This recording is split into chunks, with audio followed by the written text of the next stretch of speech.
अंतरिक्ष, अनंत का रहस्य, इसने हमेशा हमें अपनी गहराइयों से आकर्षित किया है। हम इसकी विशालता का पता लगाना चाहते हैं, मानव उपलब्धि की सीमाओं को आगे बढ़ाना चाहते हैं। फिर भी इस खगोलीय क्षेत्र में भी हम खुद को सांसारिक चिंताओं से जूझते हुए पाते हैं। ऐसा लगता है कि राजनीति हमारे अस्तित्व के हर कोने में रिसने का एक तरीका ढूंढ ही लेती है।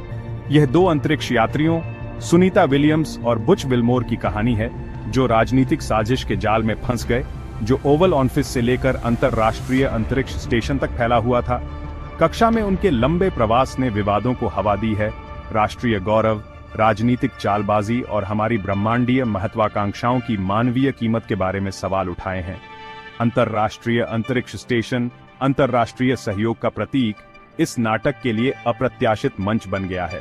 विलियम्स और विल्मोर प्रभावशाली रिज्यूमे वाले अनुभवी अंतरिक्ष यात्री एक संक्षिप्त मिशन के बाद घर लौटने वाले थे।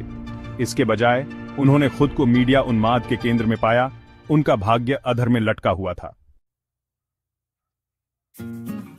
विलियम्स और विल्मोर ने जून 2024 में अपनी यात्रा शुरू की। उनका गंतव्य अंतरराष्ट्रीय अंतरिक्ष स्टेशन, उनकी सवारी बोइंग का स्टारलाइनर। मिशन छोटा होना चाहिए था, सिर्फ 8 दिन, लेकिन लगता है भाग्य के कुछ और ही मंसूबे थे। तकनीकी दिक्कतें आईं, जिससे काम में रुकावट आई। थ्रस्टर की समस्याओं और हीलियम लीक से ग्रस्त स्टारलाइनर को एक अनिर्धारित वापसी करने के लिए मजबूर होना पड़ा। विलियम्स और विल्मोर कक्षा में फंसे रहे। उनका छोटा मिशन एक विस्तारित प्रवास में बदल गया।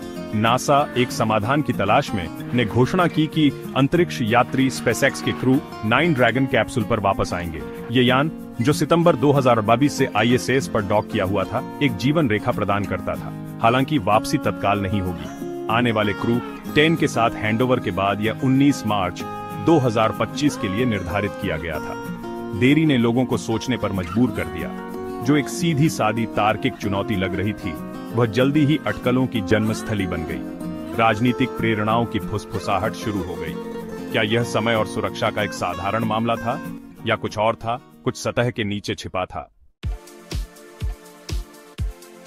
स्पेसएक्स के हमेशा मुखर CEO एलोन मस्क ने अपनी नाराजगी व्यक्त करने में कोई कसर नहीं छोड़ी। अपनी नाराजगी व्यक्त करने के लिए वह अपने वर्चुअल मंच, सोशल मीडिया प्लेटफॉर्म X, जिसे पहले ट्विटर कहा जाता था, पर गए। उनके आरोप तीखे और भड़काऊ थे। उन्होंने दावा किया कि बिडेन प्रशासन जानबूझकर राजनीतिक लाभ के लिए अंतरिक्ष यात्रियों की वापसी में देरी कर रहा था। मस्क ने आरोप लगाया कि स्पेसएक्स ने वापसी मिशन में तेजी लाने की पेशकश की थी। उन्होंने एक ऐसे व्हाइट हाउस की तस्वीर पेश की जो अमेरिकी अंतरिक्ष यात्रियों की भलाई से ज्यादा ट्रंप प्रशासन को जनसंपर्क की जीत से वंचित करने से चिंतित था। यह आरोप किसी बम की तरह गिरा, जिससे मीडिया में हलचल मच गई और बहस का तूफान खड़ा हो गया।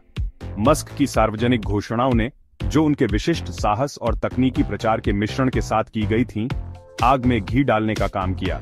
उन्होंने खुद को प्रगति के एक ऐसे योद्धा के रूप में पेश किया जो नौकरशाही जड़ता से निराश है।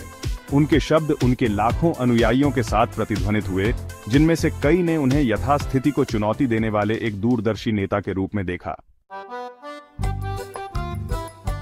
राजनीतिक बनावटीपन और मीडिया उन्माद के बीच मानवीय तत्व की दृष्टि खोना आसान है। अंतरिक्ष यात्री सुनीता विलियम्स और बुच विल्मोर एक बड़े खेल में मोहरे बन गए हैं। उनकी परीक्षा राजनीतिक चालबाजी के सामने मानवीय प्रयास की नाजुकता को रेखांकित करती है। ISS के पूर्व कमांडर एंड्रियास मोगेनसन मस्क के दावों के मुखर आलोचक के रूप में उभरे। उन्होंने तर्क किया कि क्रू 9 का उपयोग करने वाली वापसी योजना मस्क के आरोप सामने आने से बहुत पहले से ही लागू थी। उन्होंने मस्क पर दिखावा करने और स्थिति का इस्तेमाल राजनीतिक अंक अर्जित करने का आरोप लगाया। नासा ने कहा कि देरी पूरी तरह से तार्किक थी। उन्होंने सुरक्षा चिंताओं और चालक दल के घुमाव की जटिलताओं का हवाला दिया। विलियम्स और विल्मोर ने खुद को परित्यक्त महसूस करने से इनकार किया है। उन्होंने कहा है कि वे मिशन नियंत्रण के साथ लगातार संपर्क में हैं। प्रतिकूल परिस्थितियों में उनका धैर्य उनके